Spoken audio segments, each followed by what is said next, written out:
আমি এই যে কাঁঠাল এরকম করে ভেঙে চেলে নিয়েছি। তারপরে দেখো এই যে মেখে নিয়েছি,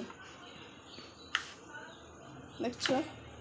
আটা ময়দা যা যেরকম দিবে, স্বাদ মতো একটু চিনি দিবে, একটু লবণ দিবে, দিয়ে এরকম করে মেখে নেবে।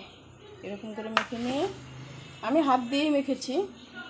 আর দেওয়ার সময় চামচও ব্যবহার করতে হবে না, কম হিট দিবে। কম হিট দিয়ে কড়াইয়ে তেল এরকম গরম করবে,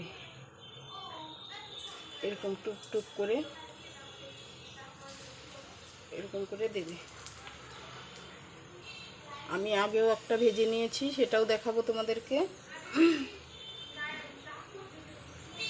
আগে যেটা ভেজে রেখেছি সেটা এখনই দেখাচ্ছি।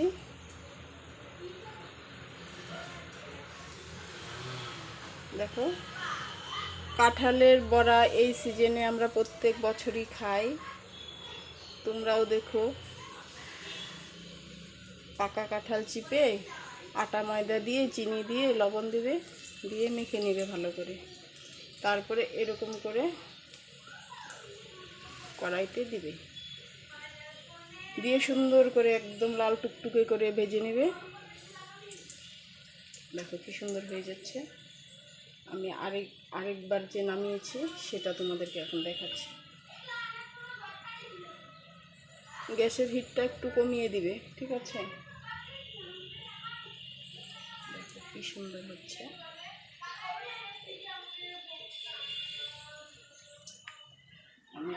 আমি এখন আগেরটা দেখাবো।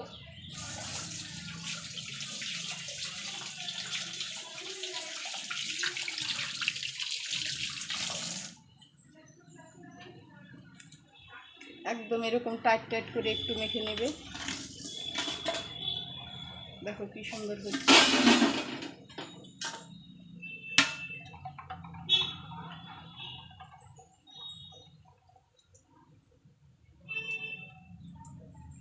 আমি গ্যাসের হিটটা একটু কমিয়ে দিয়েছি, আস্তে আস্তে হোক, নাহলে বেশি পুড়ে যাবে।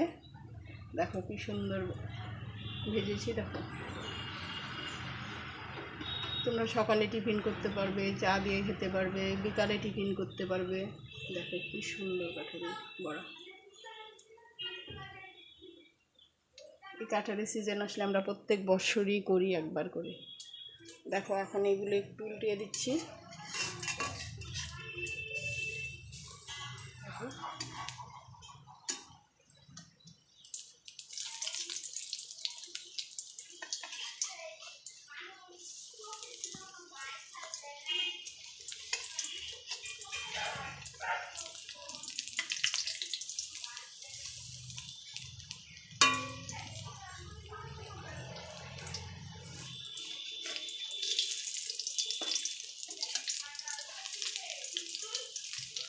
একদম পোয়া পিঠা হয় না, আমরা যে সংক্রান্ত সবাই যে পোয়া পিঠাটা বানাই, একদম সেম পোয়া পিঠা, কিন্তু